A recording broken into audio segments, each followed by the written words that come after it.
All right, ladies and gentlemen, this is Dave Allred. I've got another product review here for you, and today's product review is going to be on, come on, camera, focus, the Smart Stick. This right here is not the stick itself. This is the remote. You can see some basic features on off. This one right here is actually to turn on the mouse feature, which I'll show you here in a second on my HD TV. Mute, volume, input, home, back, just some basic features, very basic remote.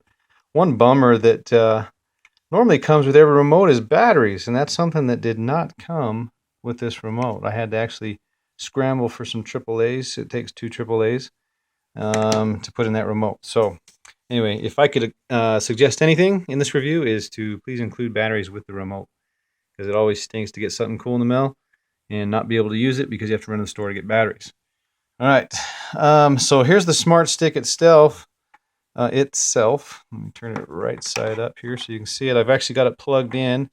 The Smart Stick has to be plugged in order to work, what I found. So, for those of you who don't have smart TVs like myself, I bought the most expensive TV for its day. I think it was back in 2008 or 2007. It's a Sony Bravia, cost me like $5,000 back in the day, and I love it. Great picture, everything works perfect on it. But back then we didn't have smart TVs. It was just a nice big fat TV that you could get. But anyways, so I can't get apps on my TV. So something like the Smart Stick actually works really well. So if you want to, other things that you can use are like a Wii or an Xbox or something like that to get apps, or even the Blu-ray players now have the capability to put apps on your TV, or make your TV look like it's a smart TV. But this is also another solution on the Smart Stick. So, anyways, this is basically what comes with it. It comes with this kind of an extension power cord here. You can plug in another USB device here to charge if you want to. But here's the end of the power cord. I had to run an extension cord over to my outlet, which isn't directly behind my TV. But it comes with the cord that you plug into your Smart Stick. Smart Stick also, you can use it with or without this extension cord, little HDMI extension. Excuse me. But I just use it without it because I don't really need it. So let me show you how this thing works. All right, so basically you can see I have a mess back here, as most people do. I'm going to unplug their HDMI cord, plug this one in. Let me make sure I have it the right way. Yep. Okay, plugs in there. This is the part that actually connects to the remote itself, just like a wireless mouse. Just shove that in there. And voila. There it is. So this is what you see when you come in. And I've actually gone through the setup process already. And I've set up a few of my apps on here. I've actually set a password for my kids zone and my parents area. It's basically a program put onto an Android operating system.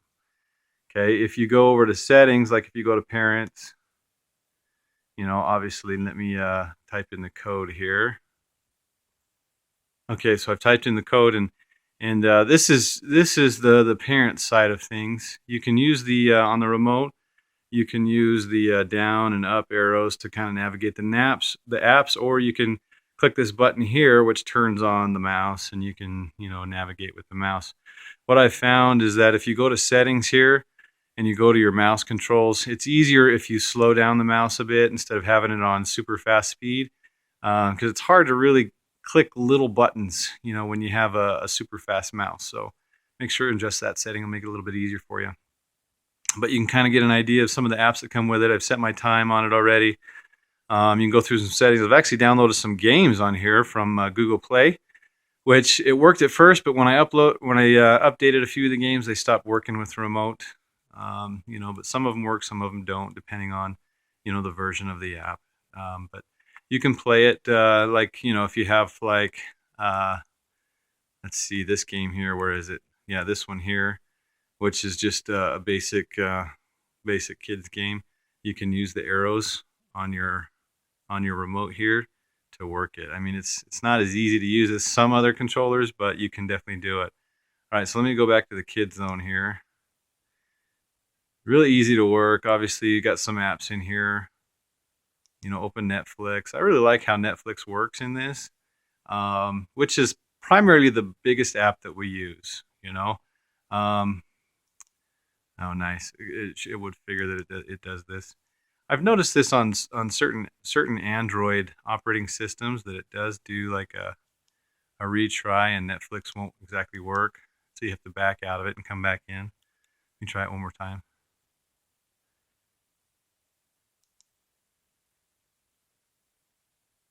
Okay, so I probably have it unplugged for a little bit longer than I should have, so I might have to go check the internet connection on it.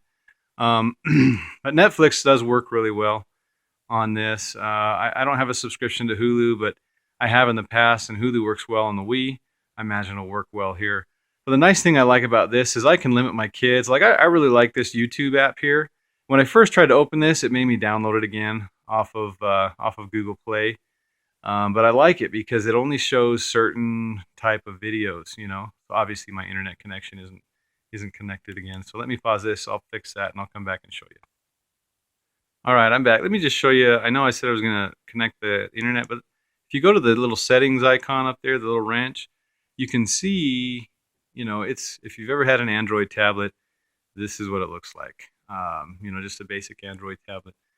Some of the colors aren't showing up on the video that I can see, but here's my internet. I am connected, so you know I'll have to troubleshoot why it's not working in a minute, but it was working perfectly a little while ago.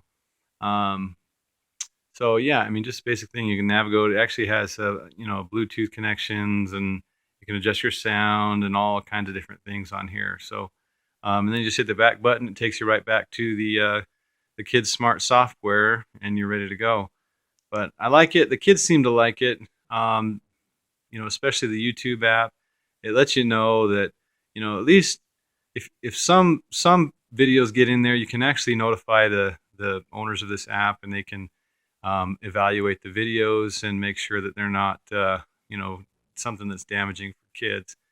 But you know, I like it that you can set settings on it. You can have a password and kind of keep your kids in a certain area, and they can't go to this parent's place. They can't access the settings section, and they can't shop for anything, you know, without the PIN number that you've set for it. So makes it kind of nice. There are some quirky things about the Smart Stick. For one, the mouse is a little squirrely, you know. For clicking on big icons like this, it's great. But when you want to get fine-tuned, it's very difficult to, well, not very difficult. It can be challenging to, you know, to click the little buttons. Even sometimes some of these up here, the little buttons like these, you know, the little kids struggle with doing that. So, but other than that, it's kind of a nice thing. We're going to use it for sure in the future. And you know, not only do we have our Blu-ray player and our Wii and the Smart Stick, in case one or the other one dies, then we have a backup, and that's, you know, that's great. Anyway, hope you've enjoyed the review, and leave any comments below or any questions. I'll be glad to answer any that I have for you. You'll see a link down below to go and purchase the Smart Stick for yourself if you'd like to get one. And like I said, hope you enjoyed the video. Have a great day.